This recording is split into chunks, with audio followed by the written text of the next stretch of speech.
Hello mga mi! Share ko lang sa inyo yung ginawa kong Christmas wreath na gawa sa fuzzy wire. Kumuha ako ng dalawang floral wire na 40 cm. Pinagdugtong ko lang para makagawa ako ng bilog. Higpitan lang ang pagtali ng fuzzy wire dito mga mi para hindi kumalas. Pinaikutan ko ng fuzzy wire hanggang mapuno yung bilog.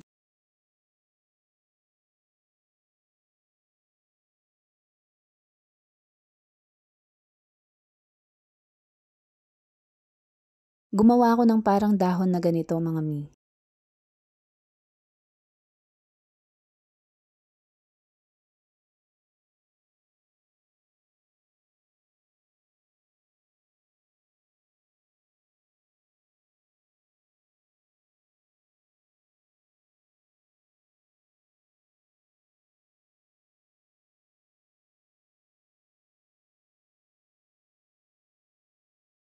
Madami akong kulay green na fuzzy wire na ginamit dito mga mi.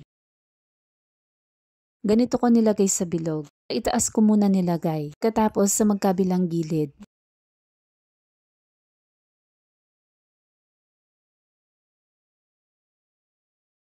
Sa taas ulit, tapos sa magkabilang gilid ulit. Ganyan lang ang gagawin mga mi hanggang mapuno yung bilog.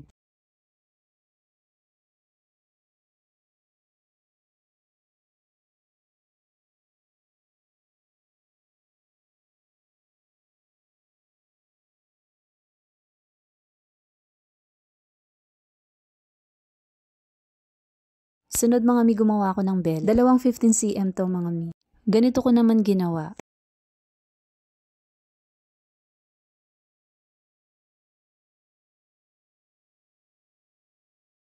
Ipapaikot lang ng ganito hanggang sa baba.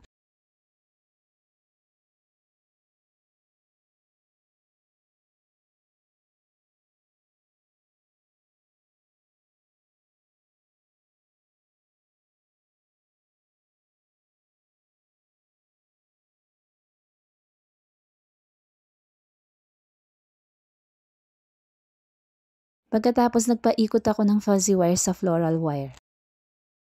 In-stretch ko lang ng konti mga mi, ilalagay ko to sa baba.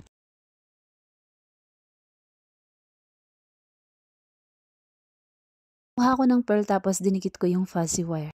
Pinasok ko lang sa pinakagitna. Sunod tinali ko dito sa pinakagitna.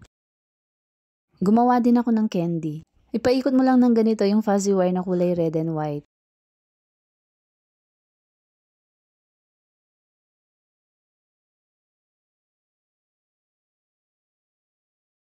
Tapos nilagyan ko na ng decoration. May tutorial ako ng Santa Claus at Snowman, pakihanap na lang po sa mga videos ko.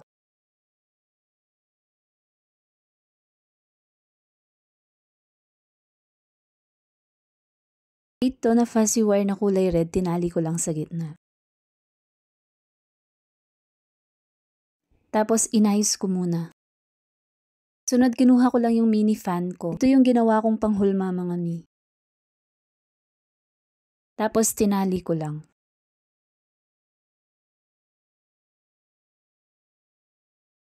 Sunod yung kabila naman.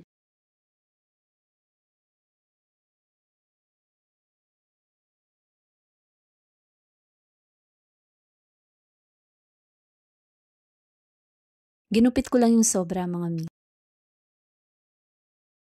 Tapos dinikit ko na. Sumukat naman ako ng 7 cm. Gagawin ko naman yung nasa baba ng ribbon. Ganito mga mi.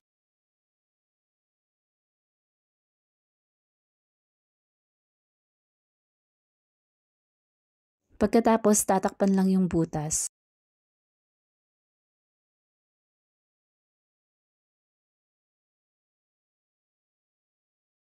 Dalawa yung ginawa ko. Dinikit ko lang gamit ang glue gun. Thank you for watching. See you next video.